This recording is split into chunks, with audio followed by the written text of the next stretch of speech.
The first time I saw the face in the baby monitor, I didn't scream. I just thought the pixels were dying. It was a cheap unit, a hand-me-down from my sister, and the grainy black and white feed always looked like a blizzard was happening in my daughter's nursery.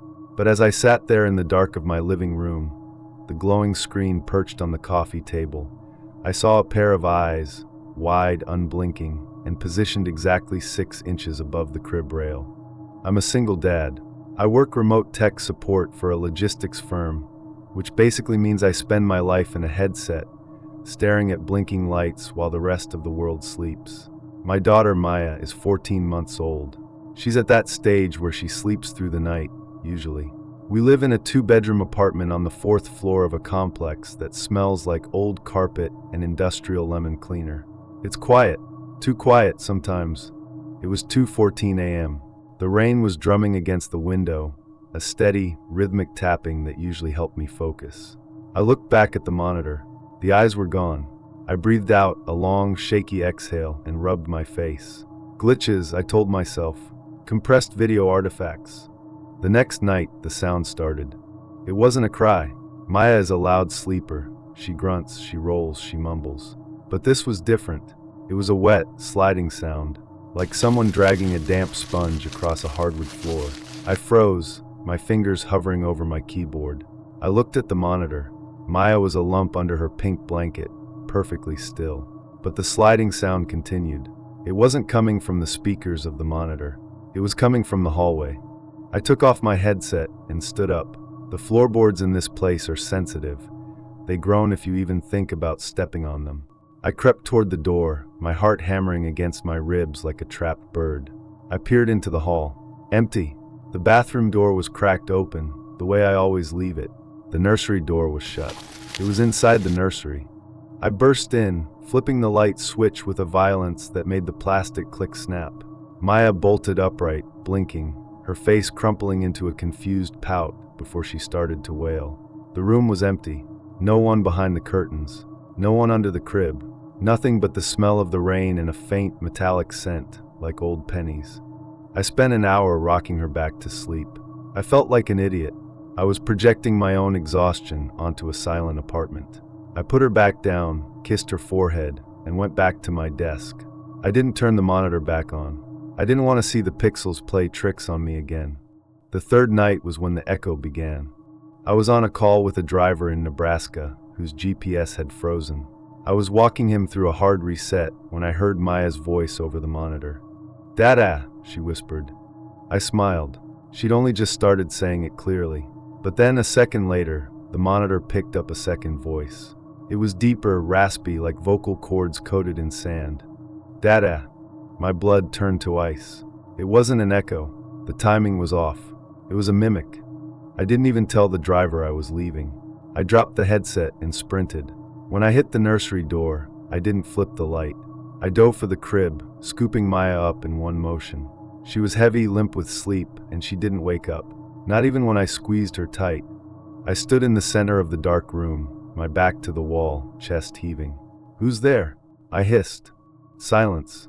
Then from the corner of the room, the dark corner where the rocking chair sat, I heard it.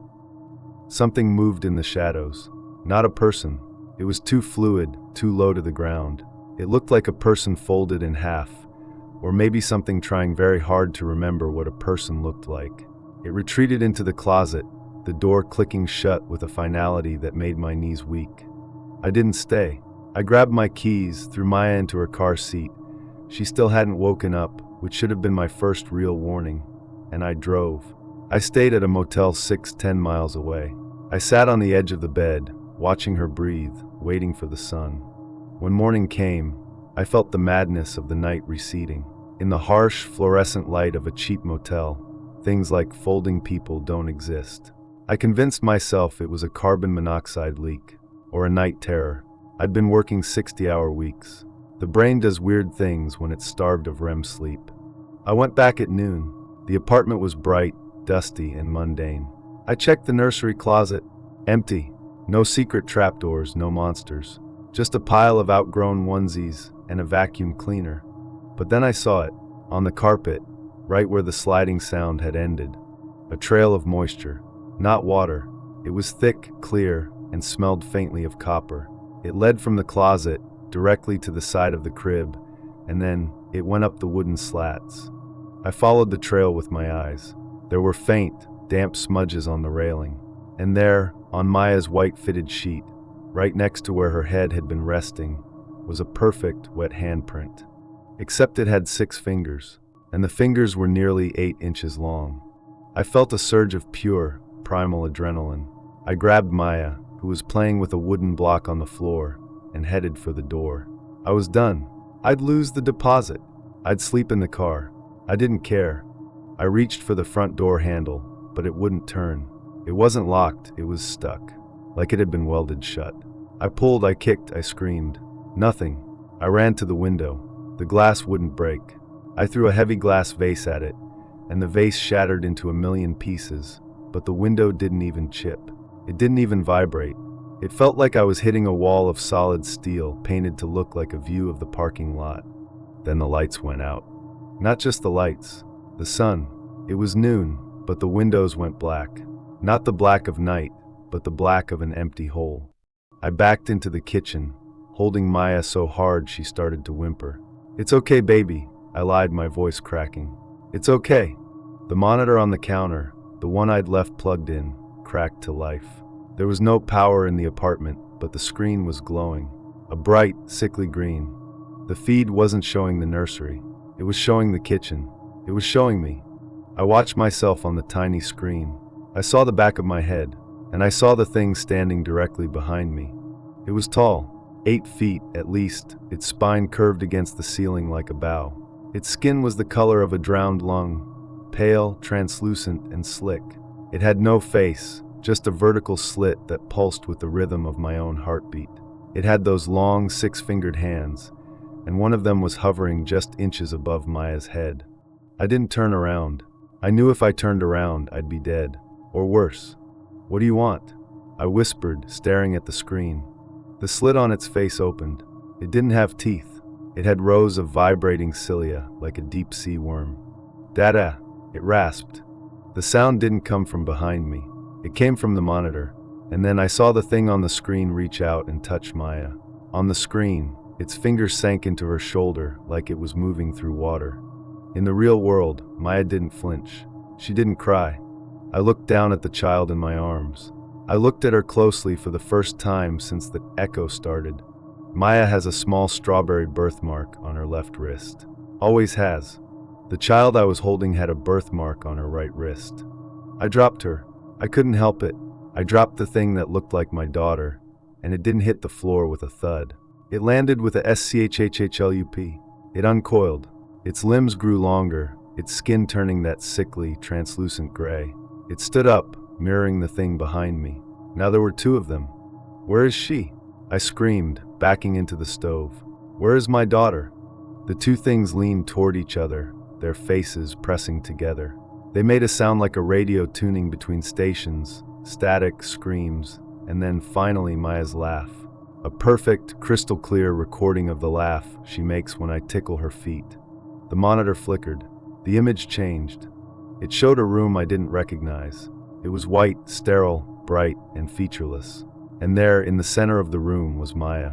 She was sitting on the floor, playing with a wooden block. She looked up, as if she could hear me. "Dada," she called out. But behind her, through a glass window in that white room, I saw people. People in lab coats. They were taking notes. One of them looked up, stared directly into the camera, and tapped his watch. The apartment walls began to ripple. The smell of lemon cleaner and old carpet vanished, replaced by the sharp, ozone scent of a laboratory. The kitchen cabinets started to dissolve into digital noise. I wasn't in an apartment. I hadn't been in an apartment for a long time. The 2 tall, pale things didn't attack me. They just stood there as the world fell apart around us. One of them reached out and touched my temple with a long, cold finger. "Trial 412. A voice boomed over an intercom I couldn't see. Emotional tether confirmed. Subject still believes he is the father. Proceed to extraction." The darkness rushed in. I woke up in a bed. A real bed in a real room.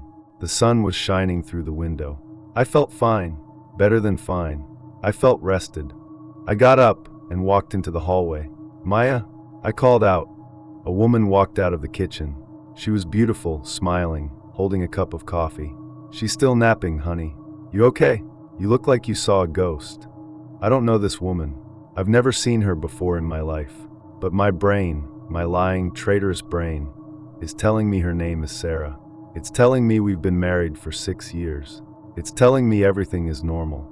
But when I look at my hands, I see the faint, copper-smelling residue under my fingernails. And when I pass the nursery door, I don't hear a baby breathing. I hear a wet, sliding sound. I'm going to stay in this room. I'm going to pretend I know Sarah. I'm going to pretend I'm a father and a husband. Because I know now that the world outside this door isn't real. And I know that if I stop pretending, the people in the lab coats will come back. But sometimes, when it's 2:14 a.m. and the rain is tapping on the window, I look at the baby monitor, and I see my real daughter still sitting in that white room, waiting for a father who isn't coming. If you're sitting in the dark right now, do me a favor. Look at your hands. Make sure you have the right number of fingers, because once they start the simulation, you won't even remember what you're missing.